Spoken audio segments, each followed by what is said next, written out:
President Donald Trump said Thursday that it might be better to let Ukraine and Russia fight for a while before pulling them apart and pursuing peace. According to Associated Press, in an Oval Office meeting with German Chancellor Friedrich Merz, Trump likened the war in Ukraine, which Russia invaded in early 2022, to a fight between two young children who hated each other. "Sometimes you're better off letting them fight for a while and then pulling them apart," Trump said. He added that he had relayed that analogy to Russian President Vladimir Putin in their phone conversation on Wednesday. Asked about Trump's comments as the two leaders sat next to each other, Merz stressed that both he and Trump agreed on this war and how terrible this war is going on, pointing to the U.S. president as the key person in the world who would be able to stop the bloodshed. But Merz also emphasized that Germany was on the side of Ukraine and that Kiev was only attacking military targets, not Russian civilians. "We are trying to get them stronger," Merz said of Ukraine. In his remarks on Thursday, Trump still left the threat of sanctions on the table. He said sanctions could be imposed for both Ukraine and Russia. "When I see the moment where it's not going to stop, will be very, very tough," Trump said. Thursday's meeting marked the first time that the two leaders sat down in person. We'll be checking him out and seeing, but he wanted that person, a certain person. Sometimes, and this is me speaking maybe in a negative sense, but sometimes you see two young children fighting like crazy. They hate each other and they're fighting in a park. And you try and pull them apart. They don't want to be pulled. Sometimes you're better off letting them fight for a while and then pulling them apart. And I gave that analogy to Putin yesterday. I said, President, maybe you're going to have to keep fighting and suffering a lot because both sides are suffering before you pull them apart, before they're able to be pulled apart. But it's a pretty known analogy. You have two kids, they fight. Sometimes you let them fight for a little while. You see it in hockey, you see it in sports. The referees let them go for a couple of seconds, let them go for a little while before you pull them apart. And maybe, and I said it, and maybe that's a negative because we're saying go, but a lot of bad blood. There's some bad blood between the two. I have to deal with it. And you were here, everybody in this room practically was here as we had a wonderful send-off. He said wonderful. Mr. President, so would you consider to put more sanctions on Russia? Because this discussion is going on now for weeks and months, and you tweeted about it once, but then nothing happens. So yeah, when I see the moment when we're not going to make a deal, when this thing won't stop, is there a deadline? in that moment, yeah, it's in my brain, the deadline. When I see the moment where it's not going to stop, and I'm sure you're going to do the same thing, will be very, very, very tough. And it could be on both countries, to be honest. You know, it takes two to tango. But we're going to be very tough. He's been doing hitting, so I understand it. But he got hit hard. There's some additional fighting that's going to go on. You know, he attacked, and they attacked pretty harshly. They went deep into Russia.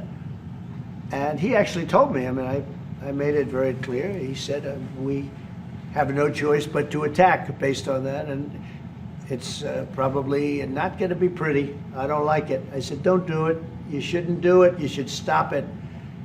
But again, there's a lot of hatred. Measures and for instruments to bring this terrible war to an end. We are both looking for ways to stop it very soon. And I told the President before we came in that he is the key person in the world who can really do that now by putting pressure on Russia. And we will have this debate later on again, how we can proceed jointly between the Europeans and the Americans. And I think we are having the duty to do something on that now, to stop it after 3.5 years. It's a shame. And when you see all of those people, they can't. And so we are talking about instruments, measures, what we can do. And my personal view is clear on that. We are on the side of Ukraine, and we are trying to get them stronger and stronger just to make Putin stop this war. And this is our approach. They had no money to give to Hamas or Hezbollah.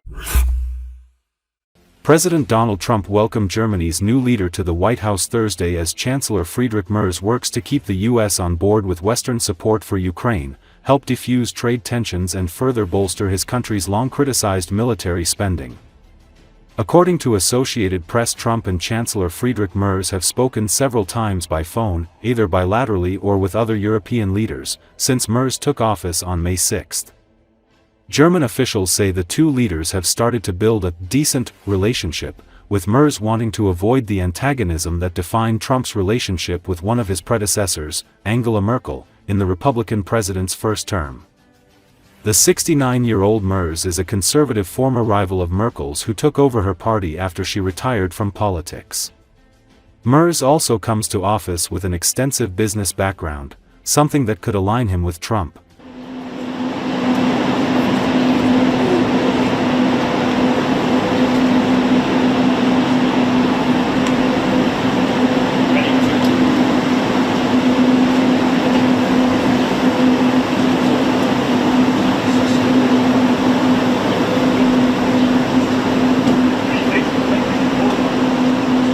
President Trump, sir, your message to the people of Germany.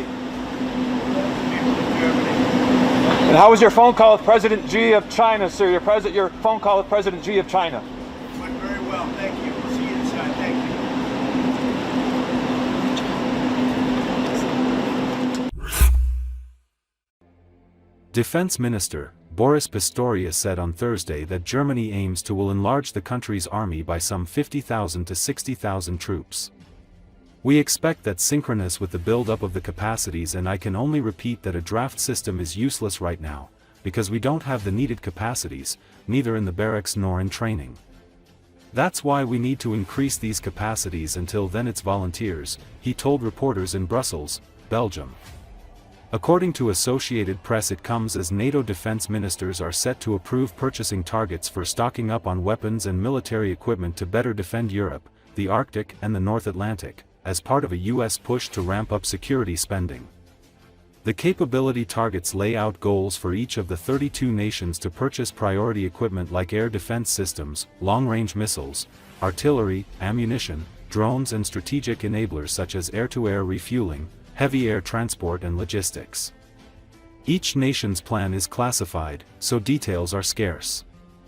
Spurred on by their own security concerns, European allies and Canada have already been ramping up military spending, including arms and ammunition purchases, since Russia launched a full-scale invasion of Ukraine in 2022.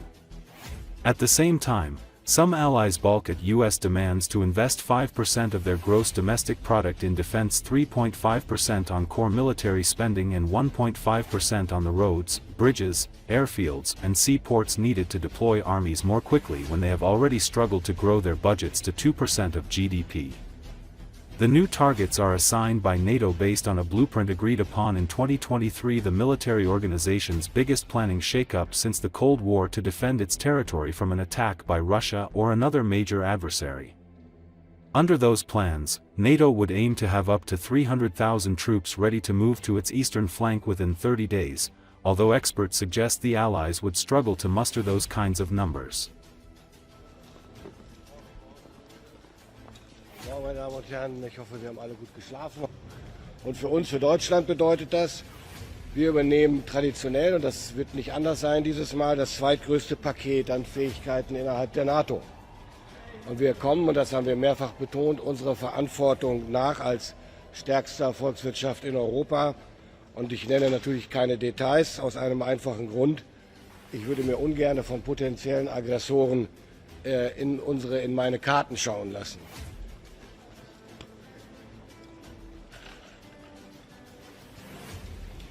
Also wir gehen davon aus, das ist aber auch nur eine Daumengröße, um es klar zu sagen, dass wir rund 50.000 bis 60.000 Soldatinnen und Soldaten in den stehenden Streitkräften mehr brauchen als heute. Und gleichzeitig wird sich die Frage natürlich stellen, reicht der neue Wehrdienst aus über die nächsten Jahre? Wir gehen davon aus, dass synchron zum Aufwuchs der Kapazitäten, und ich kann es immer nur wiederholen, uns nützt eine Wehrpflicht jetzt gar nichts, weil wir die Kapazitäten weder in den Kasernen noch in der Ausbildung haben. Deswegen müssen diese Kapazitäten aufwachsen. Bis dahin gilt Freiwilligkeit.